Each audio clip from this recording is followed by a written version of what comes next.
Jose Mourinho has been let go, has parted ways with Tottenham Hotspur this time. Details are scarce, but the club have confirmed it. What we do know is obviously on Friday night they drew with Everton. They are where they are on the table. I think they still had a shot at the Champions League, maybe not a great one. I'm surprised. Are you? In season with the League Cup coming up in a couple of days.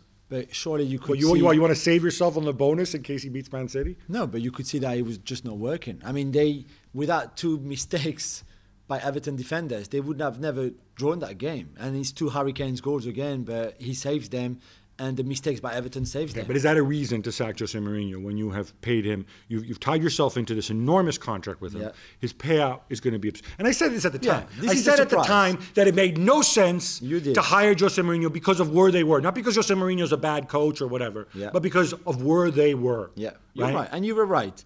That's the surprise. The surprise is that they actually gone with this, knowing that it would cost them maybe between Jose and all his staff, which we're talking 4 more members of his coaching staff, this will easily be £40 million.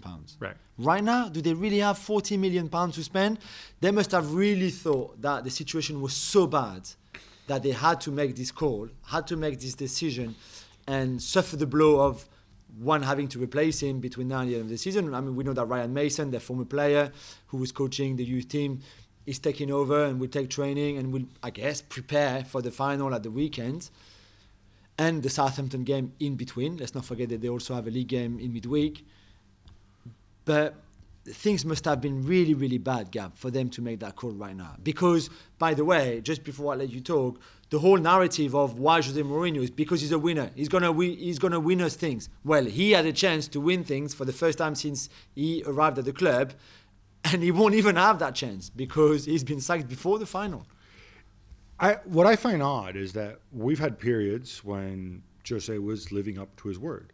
You know, he said that they would have finished second last year if he'd been there. Right, whatever, believe it, not believe it. But the numbers were there, right? You saw they finished the season strongly. Yeah. It just felt like they never kicked on. Now, they started strongly this season. And they started strongly this season too. So do we think it's a football reason? In the sense that they thought, well, his football's not working, or is it a human relationship season? So with the criticism, essentially, what's the difference? Same coach, different players. Do we think maybe some breakdown with some veteran players? Very true. Is it both? Is it one? I'm trying to imagine who in the Tottenham dressing room could have the power and the clout to say, you know what, I'm not happy with this dude here. Like, it's not working. He's making me miserable. Is there anybody like that? Yeah.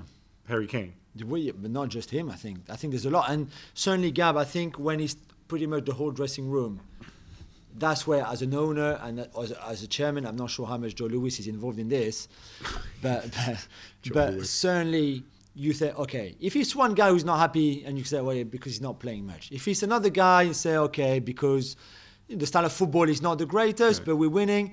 But if it's most of your dressing room, you think, okay, the problem is far bigger than just the style of football or difficult relationship there and there with players who are not too happy because they're not playing enough.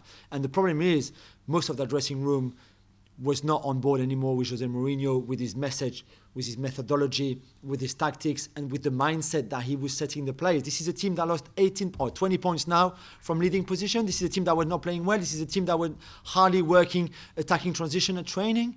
I'm sorry, if you're those players with the pedigree they have, this is not good enough. That coach has not been good enough in terms of results and in terms of training. Thanks so much for watching ESPN on YouTube. And for more sports highlights and analysis, be sure to download the ESPN app. And for premium content and live streaming, subscribe to ESPN Plus.